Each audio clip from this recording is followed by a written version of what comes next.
Hello everyone and welcome back to Rick's Garage. Exciting episode today as we're going to install the last part of the HFP kit. Say hello to the bad side. My emotion is flatline.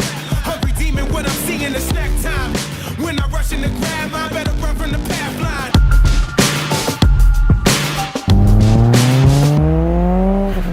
line. A wheel and tire combo can make or break a finished look. You can have the most stellar vehicle, but the wrong wheels or tire profile can make it look, well... For those unfamiliar with the 10th Gen HFP kit, the rims are made by Enkei and are 19x7s wrapped in a 235/35 R19 Pilot Sport 4S tire. They look great, but I ran into a bit of a problem fitting them to the car with the big brake kit I installed back in episode 9. Turns out that the Willwood calipers stick out enough that the new HFP wheels won't fit without making contact.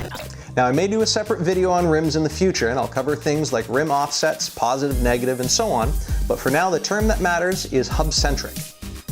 Ever wonder why most hubs have this center ring that sticks out? That's so when the factory rim goes on, it centers itself on the hub as it engages into the back of the wheel. This makes the mounting hub-centric. It also takes a lot of the strain off the wheel studs because the hub and rim carry a lot of the car's weight. Now here's the problem. Because the new brake rotor head is so thick, by the time you add the thickness of a standard wheel spacer, the lip on the hub is covered and all the weight is then resting on the wheel studs.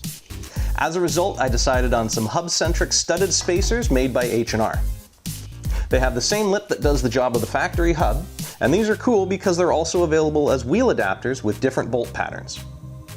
15mm is the thinnest spacer in this style, but keep in mind that because the factory stud sticks out past the spacer, they are not suitable for wheels that don't have a relief between the bolt holes.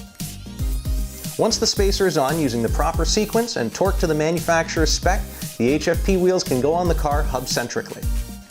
Now when I use the term the proper sequence, I'm referring to the order in which the lug nuts are tightened. Here are some common bolt patterns and their torque sequences. That is pretty much a perfect fit. It pushes the wheel out just enough to fill the wheel well nicely. And of course the same treatment was given to the back to balance out the look.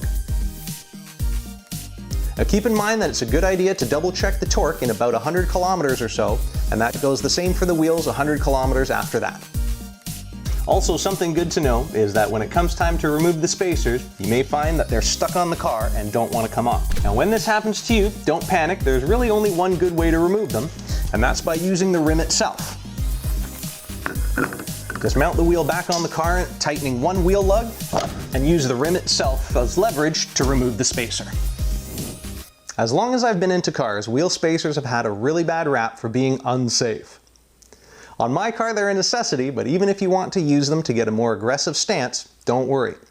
If you use good quality parts, and most importantly you choose the right ones and use them correctly, running spacers on your car shouldn't give you any problems. Well, I hope you found this video helpful, and if so, drop a like, and while you're here, subscribe with notifications so you'll never miss new content. I'm Rick the Welder, and as always, thanks very much for watching.